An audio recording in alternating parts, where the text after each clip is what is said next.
안녕하세요. 김영희 강사입니다.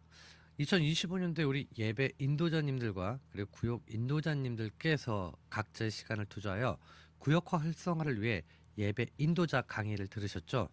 어떠셨나요?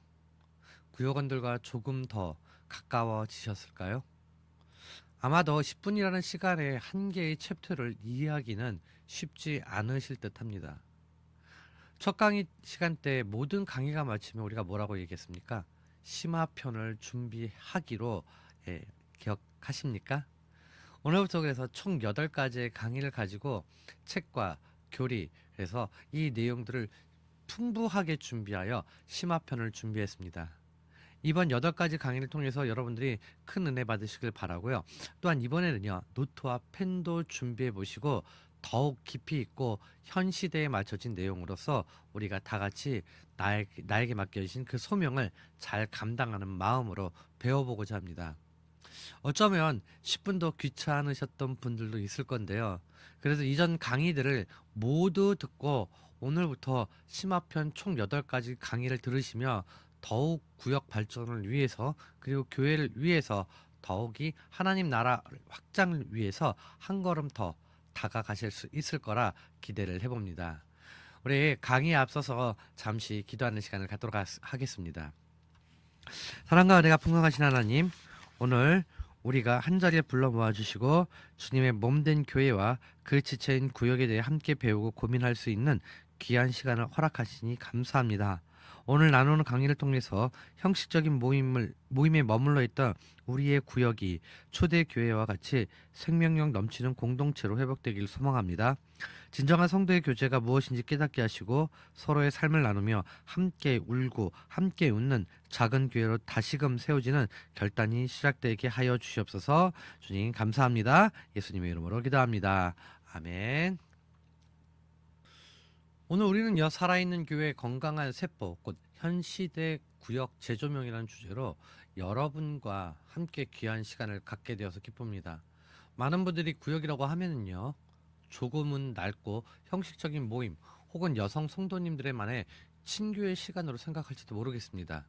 하지만 오늘 우리는요, 이 구역이라는 조직이 단순한 소모임이 아니라 예수 그리스도를 머리로 한 가장 기본적이면서도 핵심적인 생명의 세포라는 사실을 우리가 개혁주의 신학의 관점에서 그리고 오늘날 우리의 살아가는 현실의 눈으로서 함께 확인하고자 합니다.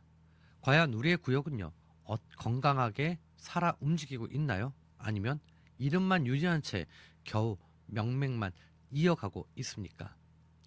이 시간 우리 교회 구역을 진단해보고 성경적 본질을 회복하며 현 시대에 맞는 건강한 활성화 방안을 모색하는 시간이 되시기를 간절히 소망을 해봅니다. 자, 이제 우리 앞서 AI 영상을 잠깐 시청하도록 하겠습니다. 많은 사람들이 우리 교회 구역을 보고 의아해한다. 한여름에 에어컨도 없이 선풍기를 틀어놓고 교회 구역원들이 모여 땀을 뻘뻘 흘리면서 말씀을 나누며 예배드리는 모습에 의아해한다. 또 주중에 구역원들이 함께 기도의 삼겹줄이 되어 전도 대상자와 각종 기도 제목을 놓고 목이 쉬도록 기도하는 모습도 그렇단다. 또 30여 개의 미자립 교회에 보낼 1,500개가 넘는 선물 꾸러미를 만드느라 여름과 겨울에 한 달씩 힘을 다해 헌신하는 모습도 그렇단다. 이뿐만이 아니라 강한 권유로 나온 구역 모임에서 완전히 변화되어 새로운 사람으로 시작하게 되었다고 고백하는 간증이 넘친다. 변화된 구역원들이 힘을 모아 불신 가족과 이웃을 교회와 구역으로 초청하는데 열정을 보이는 것도 놀라운 일이다. 연초에 서너 가정으로 시작했다가 연말에는 30명이 넘어 구역을 다시 몇 구역으로 나누어야 하는 것도 흔한 일이다. 영상의 내용을 잘 들으셨나요? 강의에 앞서 영상의 내용에 대해서 생각을 해보고자 합니다. 먼저 펜과 노트를 준비해 주세요.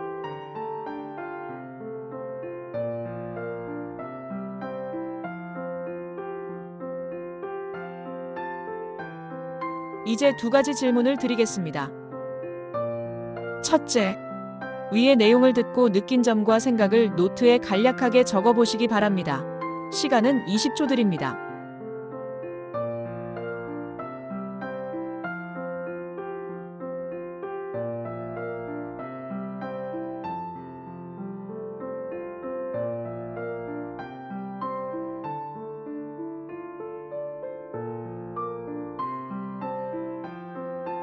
두 번째, 현재 우리의 구역 모임을 통해 나는 어떤 유익을 얻고 있는지 간략하게 적어보시기 바랍니다. 시간은 20초 드립니다.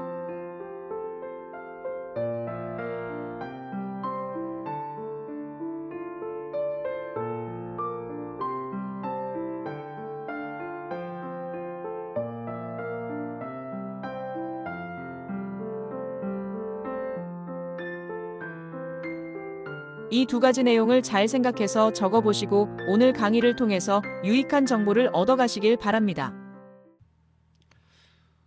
사랑하는 예배 인도자 구역장 여러분, 영상 잘 보셨나요? 요즘 기술이 좋아져서 저도 한번 AI 프로그램을 활용해 보았습니다. 그럼 이제 우리가 AI 프로그램을 보고 그 다음에 여러분이 노트를 가지고 한번 적어 보셨죠? 그렇다면 우리가 이제 제1강 살아있는 교회 건강한 세포 셀이라고 이야기합니다. 이 세포라는 단어가 셀이거든요. 이 셀에 대해서 우리가 이야기를 한번 나누어 보도록 하겠습니다. 먼저 우리 구역이 어디에서 있는지 우리는 냉정하게 진단해 볼 필요가 있습니다. 우리는 교회 모습을 여러분 구역의 상태에 따라 세 가지 유형으로서 흥미롭게 구분할 수 있는데요. 첫 번째는 전통적인 구역으로 부흥을 꿈꾸는 교회입니다. 이 유형의 교회는요, 열정이 있어요. 목회자도 구역장도 열심입니다. 구역 예배도 꼬박꼬박 드려요. 하지만 안타깝게도 몇 가지 한계에 부딪히게 되는데요. 구역이 예배와 관리, 기능에만 머물러서 성경이 말하는 작은 교회로서의 역동적인 기능, 즉 양육, 전도, 봉사, 섬김의 기능 등을 제대로 살리지 못하는 경우가 많이 있습니다.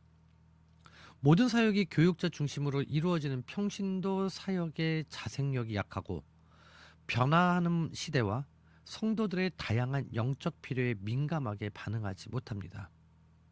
가장 큰 문제는요, 기존의 관계에 안주하려는 성향 때문에 구역이 성장하여 분가하는 재생산에 대한 저항감이 크다는 것입니다.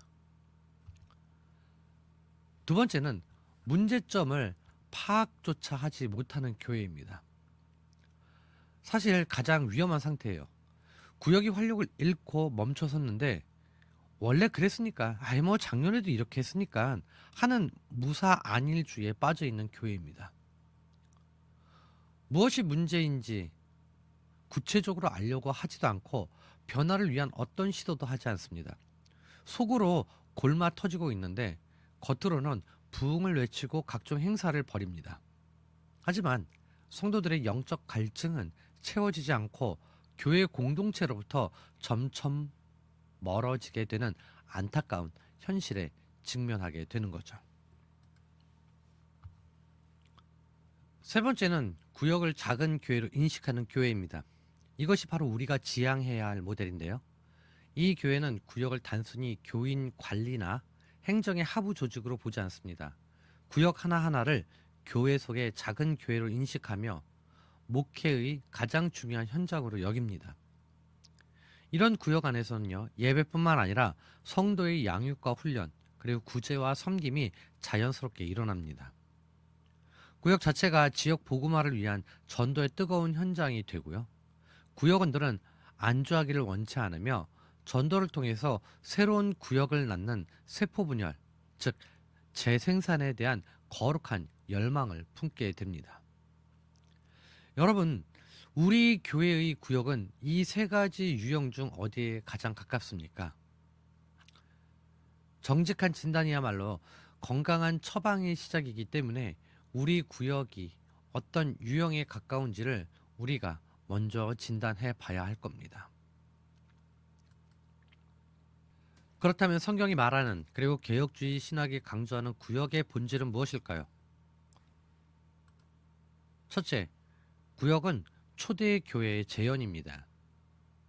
사도행전 2장은 성령 강림 이후 교회의 폭발적인 성장을 보여줍니다. 그들은 성전에서 함께 모여 말씀을 배우고 각자의 집에서 떡을 떼며 기쁨과 순전한 마음으로 교제했습니다. 바로 이 집에서 모이는 모임이 초대 교회의 부흥의 중요한 엔진이었어요. 교회는 건물에서만 존재하는 것이 아니라 성도들의 삶의 현장, 즉 가정과 직장에서 모이는 작은 공동체를 통해서 살아 숨쉬는 유기체가 되는 것입니다. 둘째, 구역은 그리스도의 몸을 이루는 세포입니다. 개혁주의 신학은 교회를 그리스도의 몸으로 강조하고 있는데요. 에베소서 4장 16절은 온 몸이 각 마디를 통하여 도움을 받음으로써 연결되고 결합되어 각 지체의 분량대로 역사하여 그 몸을 자라게 한다고 말씀합니다. 여기서 교회의 가장 기본이 되는 세포 조직이 바로 구역이에요.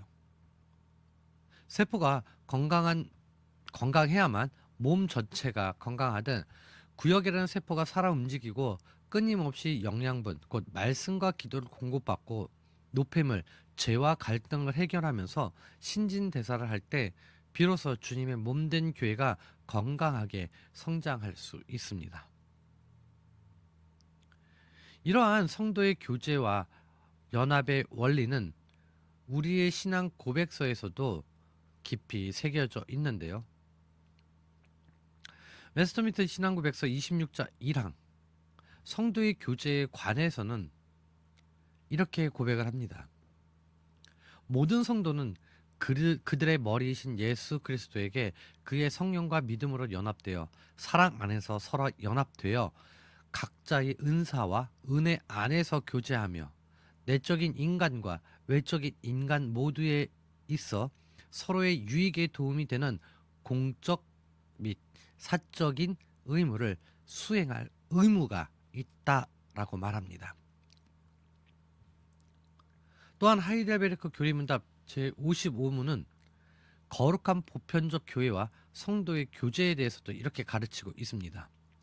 나는 하나님의 아들이 영생을 얻도록 선택한 공동체를 자신의 말씀과 성령으로 자신을 위하여 모으시며 보호하시고 보존하신다는 것을 믿습니다. 라고 고백한 뒤 성도의 교제란 신자들이 각각 그리스도의 지체로서 그분과 그의 모든 부요와 은사에 참여하는 자들이며 또한 사람들이 자기의 은사를 다른 지체들의 유익과 복을 위하여 기꺼이 즐거이 사용할 의무가 있음을 믿는 것이다 라고 말하고 있어요. 이 두 가지의 고백은요, 단순 구역의 모임이 단순한 친목 활동이 아님을 분명히 말하고 있습니다. 그것은 그리스도 안에서 한 몸 된 우리가 서로의 영적 그리고 실질적 유익을 위해서 각자의 은사를 사용해야 할 거룩한 의무의 장이라는 것입니다. 세 번째는 구역의 모든 성도의 제사장직이 실현되는 현장이라는 겁니다. 무엇이라고요? 구역은 모든 성도의 제사장직이 실현되는 현장이다. 종교개혁의 핵심 원리 중 바로 하나가 만인 제사장설입니다. 목회자만 사역하는 것이 아니라 모든 성도가 왕같은 제사장으로서 하나님의 부르심을 받은 사역자라는 것입니다. 구역은 바로 이 위대한 진리가 실현되는 목회의 최전선 현장이라는 거죠. 구역장은 작은 목자로서 하나님의 마음으로 구역원들을 돌보고 구역원들은 각자의 은사대로 서로를 섬기며 평신도 사역자로서 세워져 가는 곳입니다. 시편 16편 6절의 고백처럼 내게 줄로 재어준 구역은 아름다운 곳에 있으며 나의 기업이 실로 아름답도다 라는 마음으로 하나님께서 우리에게 맡겨주신 존귀한 영혼들을 섬기는 사명의 자리인 것입니다. 따라서 구역은 다음의 6가지 필수 요소가 역동적으로서 움직이는데요. 효과적인 말씀의 나눔과 그리고 합심 기도의 공동체, 그리고 활발한 복음의 전도, 열심 있는 교회 활동, 평신도 양육, 원만한 성도의 교제로서 우리가 역동적으로 움직인다는 것입니다. 여기서 효과적인 말씀 나눔은요, 단순한 성경 공부가 아니라 말씀을 통해서 삶을 비추고 나누는 시간입니다. 또한 합심 기도 공동체는 서로의 기도 제목을 나누며 함께 부르짖는 영적 가족입니다. 그리고 활발한 전도는 닫힌 모임이 아닌 주변에 잃어버린 영혼들을 향해서 열린 모임이라는 거고요. 열심 있는 교회 활동은 구역을 통해서 받은 은혜를 교회 전체를 섬기는 봉사로 연결하게 됩니다. 그리고 평신도 양육은 서로가 서로를 세워주는 제자 훈련의 장이라는 것이죠. 또한 원만한 성도의 교제는 삶의 희노애락을 서로가 나누는 진실한 코이노니아가 이루어진다는 것을 말하고 있습니다. 이제 마지막으로 우리가 어떻게 하면 우리 구역을 이렇게 본질에 충실하면서도 현 시대에 맞는 건강한 세포로 되살릴 수 있을지 우리가 구체적인 방안을 한번 나누어 보려고 합니다. 첫 번째는요, 조직의 틀을 깨라입니다. 지금까지의 구역 편성이 아파트 단지나 동 이렇게 중심으로 되어 있고 한 지역 중심이었다면 이제는 새로운 패러다임이 필요해요. 맞벌이 부부의 증가, 1인 가구, 개인주의화된 사회 속 지역 중심의 모임은요, 한계를 드러내고 있어요. 따라서 지역 구역을 기본으로 하되 다양한 특성을 가진 구역들을 병행 운영하는 복합적인 방법으로 제안합니다. 예를 들어서 청년 직장인 구역, 3040 육아맘 구역, 남성 구역, 은사별로 찬양이나 봉사 구역, 취미별로 등산이나 독서 구역도 공통의 관심사와 삶의 정황을 가진 사람들이 모일 수 있도록 우리가 길을 열어줘야 합니다. 둘째는요, 모임 시간과 방식을 유연하게 바꿔야 합니다. 여러분, 구역 모임은요, 평일 오전이나 고정관념에서도 벗어나야 하고요, 주일 예배 이후에 일하는 모임에서도 벗어나야 합니다.